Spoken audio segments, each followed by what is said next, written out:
दोस्तों, हमारी दुनिया में आज कुछ ही क्षेत्र ऐसे हैं जो इस धरती की शुद्ध वायु में बहुत बड़ा योगदान कर रहे हों।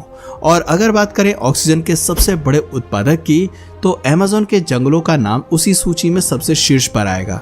और ऐसा इसलिए क्योंकि अमेज़न न सिर्फ दुनिया के सबसे बड़े रेन फॉरेस्ट में शुमार है, बल्कि इसलिए भी क्योंकि वहां पर मौजूद पेड़ और पौधे ऑक्सीजन की ज्यादा से ज्यादा मात्रा वातावरण में रिलीज करते हैं, जिसके कारण ये वायुमंडल के लिए और अधिक फायदेमंद हो जाता है। लेकिन क्या आपको पता है, आज से करोड़ों साल पहले हुई एक तबाही ने जहां धरती पर से कई मासूम जीवों का सर्वनाश कर दिया था, तो वहीं दूसरी ओर उसी तबाही के कारण आज इंसानों के लिए सबसे बड़े वरदान के रूप में जो अमेज़न के जंगल खड़े हैं, वो उसी तबाही का नतीजा है। यूं तो अपने 450 करोड़ साल के जीवन में धरती ने 5 बड़े बड़े मास एक्सटिंक्शन देखे हैं, जिनमें से सबसे पहला था ऑर्डोविशियन मास एक्सटिंक्शन, जो आज से तकरीबन 440 मिलियन साल पहले घटा था। उसके बाद आज से 374 मिलियन साल पहले हुआ डेवोनियन मास एक्सटिंक्शन। उसी के 124 मिलियन साल बाद घटा धरती का तीसरा और अब तक के इतिहास का सबसे विध्वंसक पर्मियन मास एक्सटिंक्शन। और चौथे नंबर पर उससे 50 मिलियन साल बाद हुआ ट्रियासिक मास एक्सटिंक्शन। लेकिन हम लोग आज जिस मास एक्सटिंक्शन की बात करने वाले हैं, वो वैश्विक इतिहास का सबसे प्रसिद्ध और जाना माना मास एक्सटिंक्शन है। और धरती का वही 5वां मास एक्सटिंक्शन था क्रिटेशियस मास एक्सटिंक्शन। जी हाँ, बिल्कुल सही अनुमान लगाया आपने। ये एक उल्कापिंड द्वारा धरती पर घटित वही जनसंहार था जिसने डायनासोर्स की पूरी आबादी को महज कुछ ही दिनों में मौत के घाट उतार दिया था।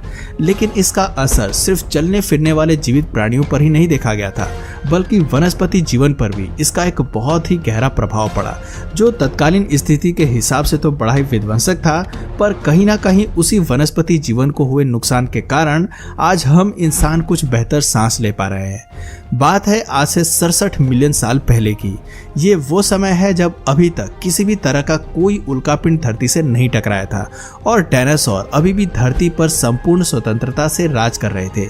इस दौर में उन इलाकों पर जहां आज के समय में अमेज़न के जंगल मौजूद हैं, वहां पर कॉनिफर्स जैसे पेड़ों की प्रजातियां उगा करती थी। जिन लोगों को नहीं पता कि कॉनिफर्स असल में होते क्या हैं, उनके लिए बता दें कि ये पेड़ और पौधे की एक ऐसी प्रजाति है जो आमतौर पर लंबाई में तो बहुत ऊंचे होते हैं, पर उनका घनत्व बड़े ही न्यूनतम स्तर पर रहता है। उदाहरण के लिए cedars, cypress, firs, junipers, kauris, larches, pines, redwood, spruces और यूविस जैसे सभी पेड़ कॉनिफर्स की जीनस का या तो हिस्सा होते हैं या तो इन पेड़ों के जीनस कॉनिफर्स से बड़ा मेल खाते थे। अगर और ज्यादा गहराई में जाएं तो ये कॉनिफर्स जिम्नोस्पर्म्स की कैटेगरी में आते हैं।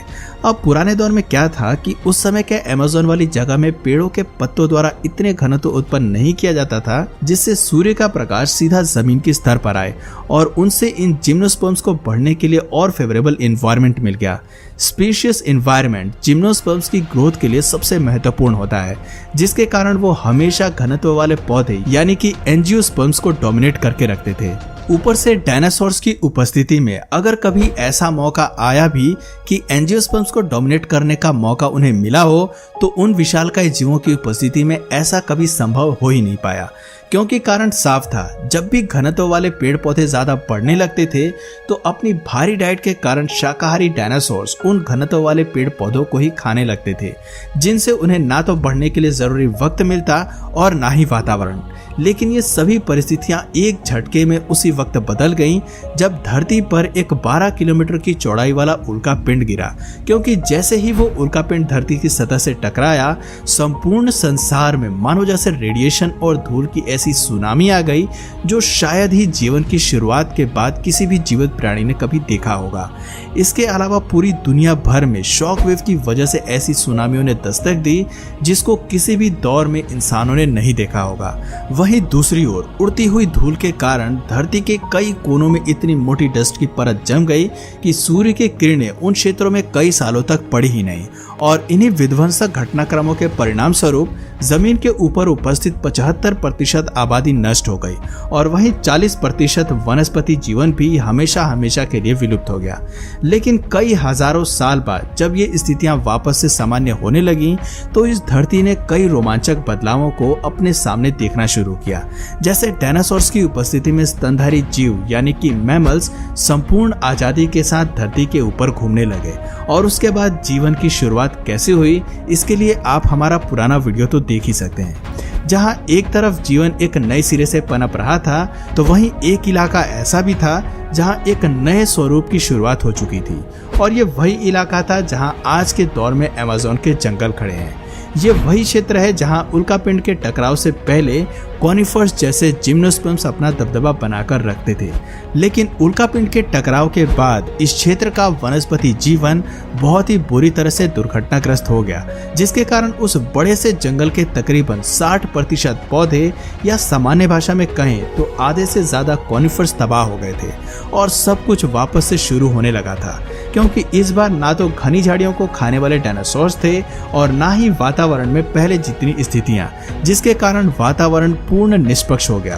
और ये एक सुनहरा मौका था जब जिम्नोस्पर्म्स और एंजियोस्पर्म्स की इस लड़ाई में कोई भी बाजी मार सकता था। लेकिन शायद प्रकृति एंजियोस्पर्म्स के पक्ष में ज्यादा झुक गई। इसकी वजह ये थी कि शुरुआती समय में जब धीरे धीरे आसमान खुलने लगा तो सूर्य की किरणों की उतनी मात्रा में उस जगह पर नहीं पहुंच रही थी जितनी पहले के दौर में पहुंचा करती थी। और कुछ बायोलॉजिस्ट ये बताते हैं कि जिम्नोस्पर्म्स को एंजियोस्पर्म्स से ज्यादा लाइट की आवश्यकता पड़ती थी। जब यही परिस्थिति परिवर्तित हुई तो सूर्य की किरणों के अभाव में घने घने एंजियोस्पर्म प्रजाति के पेड़ों को उगने का मौका मिल गया और इसी मौके का फायदा उठाते हुए वो सब तेजी के साथ पनपने लगे और महज कुछ ही सालों में उस पूरे क्षेत्र में अपना दबदबा बना लिया। जब स्थितियां वापस से कुछ साल बाद सामान्य हुई और पर्यावरण ठीक पहले की तरफ बन गया, तब भी जिम्नोस्पर्म्स अब अपनी पुरानी वाली डोमिनेशंस को नहीं रिटेन कर पाए और इसकी मुख्यतः दो वजहें थी। पहली तो ये थी कि एंजियोस्पर्म्स जिम्नोस्पर्म्स के मुकाबले ज्यादा जगह घेरते हैं, जिसके कारण अच्छी खासी मात्रा में अपनी जगह बनाने के बाद जिम्नोस्पर्म्स के पनपने के लिए जंगलों के बीच पर्याप्त खाली क्षेत्र बचा नहीं था, जिससे कि वो पहले की तरह अपना साम्राज्य कायम नहीं कर पाए। दूसरा कारण था कि एंजियोस्पर्म्स का घनत्व, जैसा कि मैंने पहले ही बताया था कि जिम्नोस्पर्म्स को एंजियोस्पर्म्स के मुकाबले ज्यादा सूर्य की रोशनी की आवश्यकता है। पर जब जंगलों के बीच यही घनत्व बढ़ता गया तो जमीनी इलाकों पर उतनी सूर्य की रोशनी नहीं पहुंच पाई जितनी कि जिम्नोस्पर्म्स को उगने के लिए चाहिए होती है, जो कि एक महत्वपूर्ण कारण था कि क्यों वहां की परिस्थितियां वापस से आज से करोड़ों साल पहले की तरह नहीं हो पाई। ऊपर से कई सालों तक डायनासोर्स जैसा कोई लंबा और ज्यादा खाने वाला जीव भी धरती पर प्रकट नहीं हुए, जिसके कारण एंजियोस्पर्म्स के वर्चस्व को ठेस पहुंचाने वाला कोई भी जीव धरती पर कई सालों तक उपस्थित नहीं हो पाया। और इन एंजियोस्पर्म्स का राज तब तक इतना बढ़ गया कि आज भी वह विश्व के सबसे बड़े रेन फॉरेस्ट के रूप में विराजमान है। हालांकि जो करोड़ों सालों तक कोई भी जीव नहीं कर पाया, वही शर्मसार हरकत हम इंसान अपनी ही कब्र खोदने के लिए कर रहे हैं। ब्राजील के इन्हीं अमेज़न रेन फॉरेस्ट में आजकल इतनी ज्यादा पेड़ों की कटाई हो रही है कि डिफॉरेस्टेशन रेट हर महीने एक नया रिकॉर्ड बना रहा है और आंकड़े इतने हैरान करने वाले हैं कि हम इंसानों ने महज कुछ ही सालों में तकरीबन 17% अमेज़न के जंगलों को खो दिया है। जी हाँ, 17%। अगर ये भयावह आंकड़ा ऐसे ही बढ़ता रहा तो यकीन मानिए कि हमारे पास सांस लेने के लिए कोई हवा नहीं बचेगी, क्योंकि दुनिया भर की ऑक्सीजन का ऑलमोस्ट 30% सप्लाई सिर्फ अमेज़न रेन फॉरेस्ट ही फुलफिल करता है।